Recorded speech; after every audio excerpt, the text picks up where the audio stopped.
Hey everybody, what's up? It's Ree or Rebel Inks Art, here again with another... No, let's go ahead and pause. I already know what you guys are thinking. Ree, You don't sound like this, I'm being impolite. Ree, it's Sunday. The character design challenges are supposed to go up on Friday. What the fresh heck? Yeah, I know, and that's my bad, but I do have a very valid excuse. I am a mother! So, yours truly is now the proud mother of two very cute petite cats. The ginger one is named Cheddar, and the black one is named Toothless. And so Friday and Saturday were spent moving them in and getting them accustomed to my apartment. Are they cute? Yes. Are they cuddly? Yes. Are they going to continue disrupting my recording schedule? Probably, but I'm going to do my best to work around it. So that is why today's character design challenge is late. I am sorry about that, but I think with this super cute video, you're going to understand. All right, with that taken care of, let's go ahead and hop back into it.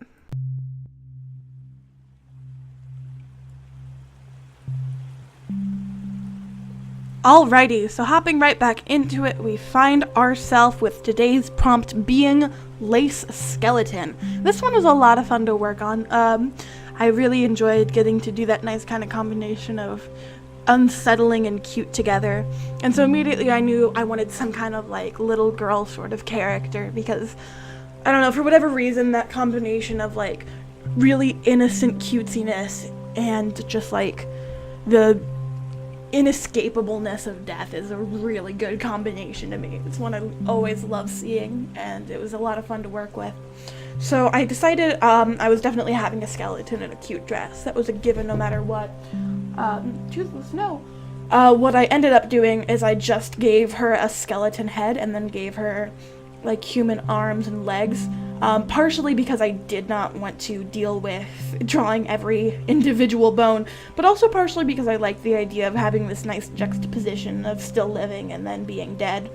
I don't know, if I had time or energy, I could probably come up with some deep reason why it was both the same thing at the same time, but we're just gonna call her Schrodinger and move on. So I wanted to give her a nice cutesy kind of little, ow, Jesus, a nice cutesy little like Lolita dress. I felt a very Alice in Wonderlandy vibe to her outfit, so I ended up giving her a cutesy little apron, and I knew immediately I wanted her to have an umbrella, so I based a lot of my pose around having this cute little umbrella or parasol right behind her. I wanted to give her a very gentle but curious kind of pose. I wanted her to feel like she was still kind of very new to the world, whichever world that may be. I wanted her to feel like she was still exploring things and figuring out what she wanted to do with herself. And one thing that I ended up doing that I had a ton of fun with was this super cute little flower crown, which I feel like added a lot to her character. One thing that was a little challenging about this character was I wanted her to have a very pastel, pale feeling, and because of that, her color palette ended up very muted, which was a little difficult at first, but I was happy with the end product, so I think we succeeded at the end. So here I'm just going ahead finishing up that nice, clean sketch. Before I go on to the line art here, I'm just adding in the details on her flower crown. No, ow, ow, ow, claws, okay. This is gonna be half the videos now. I'm gonna have to start closing Toothless out of the room when I start recording, because somebody likes to try and get on my lap while I'm working. So here we are starting in with the line art. My thighs really hurt now, ouch. Just going ahead and making sure I get that cute little heart-shaped nose and all of those nice little lines ready. And then I'm going in and adding details to the flower crown. One thing I wanted to make sure is that I had everything nice and crisp and clear so that all of my lines would be closed off, just so that I could make sure that my flower crown looked nice and finished and not, you know, like it was kind of thrown on at the end. I wanted it to be very, like, a very clear aspect of our character design. When I was drawing her, I kept thinking of her as like the child of Hades and Persephone. This combination of alive and dead, of flowers and spooks. Still not quite sure what her whole gimmick is, but I do like her. What Oh, it's a post-it note. Okay.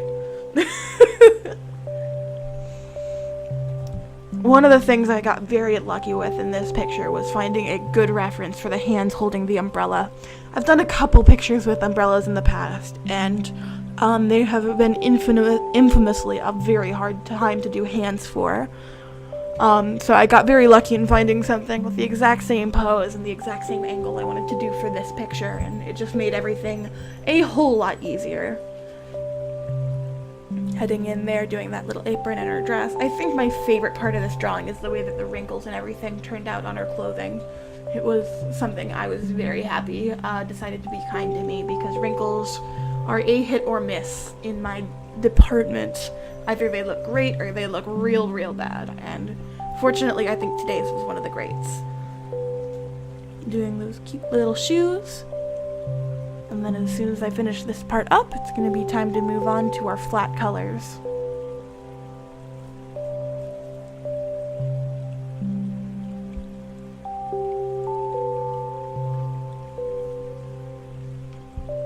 Okay, no, you shouldn't be eating that. Don't do that.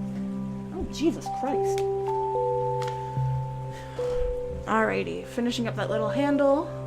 Making sure everything gets nice and clean on that umbrella. I want all of my lines to be nice and crisp for this.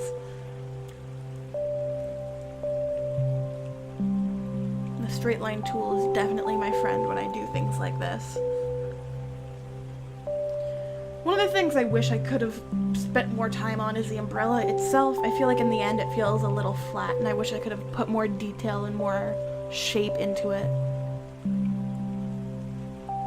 But sometimes you cut corners, and it's not always the best, but you do what you gotta do.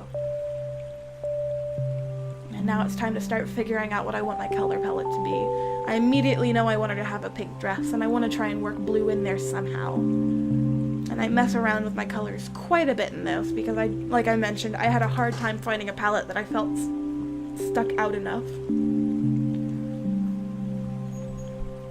But I get a good base down for myself, and then I go ahead and start cleaning things up.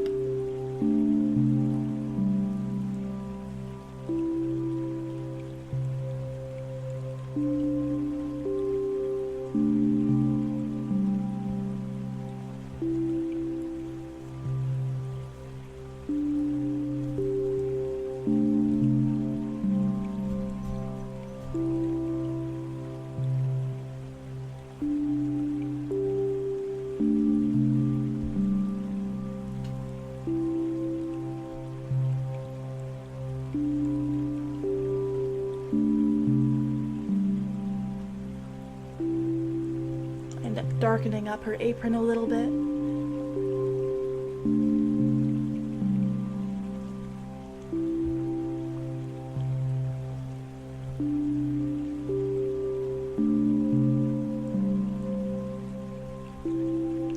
And I end up incorporating a little bit of that blue that I had wanted to use before into the handle of her umbrella. I was having a hard time including it in the actual dress or outfit without it looking just like a bit too much in the color department. I wanted things to be very muted while still standing out, and I felt like the blue was kind of drawing away from that overall cream and pink feeling that I wanted it to have.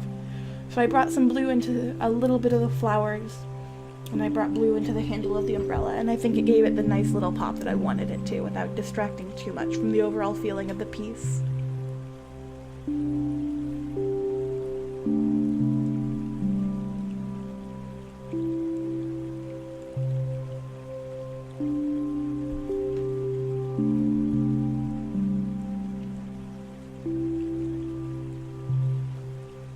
And here we are, just cleaning up those colors on the flower crown.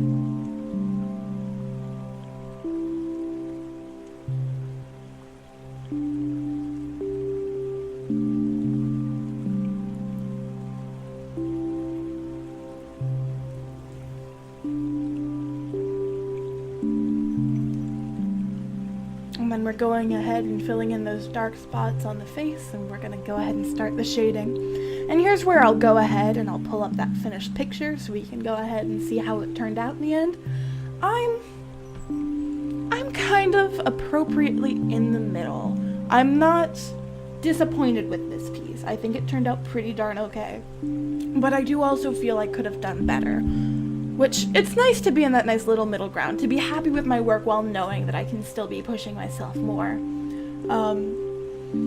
Even if I'm not as happy with the illustration itself, as I have been with other pictures in the past, I am happy with the character. I feel like she's really, really cute, and I would love to read like a webcomic or something with her as the star.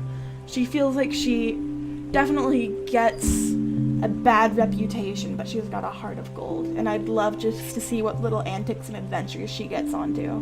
I bet she befriends like all the different like dead animals. She's like got like a pet like dead squirrel, something cute like that.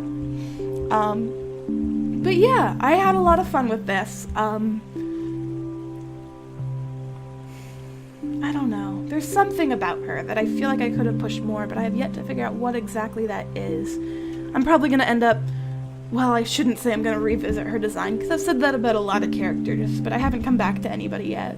Maybe we'll see that for a creative corner someday here soon.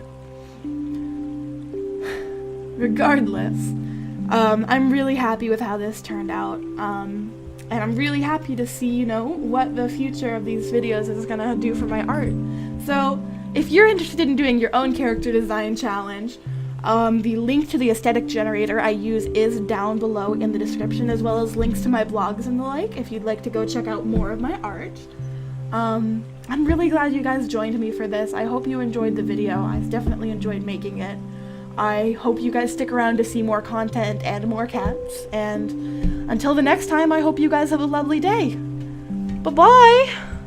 I love you!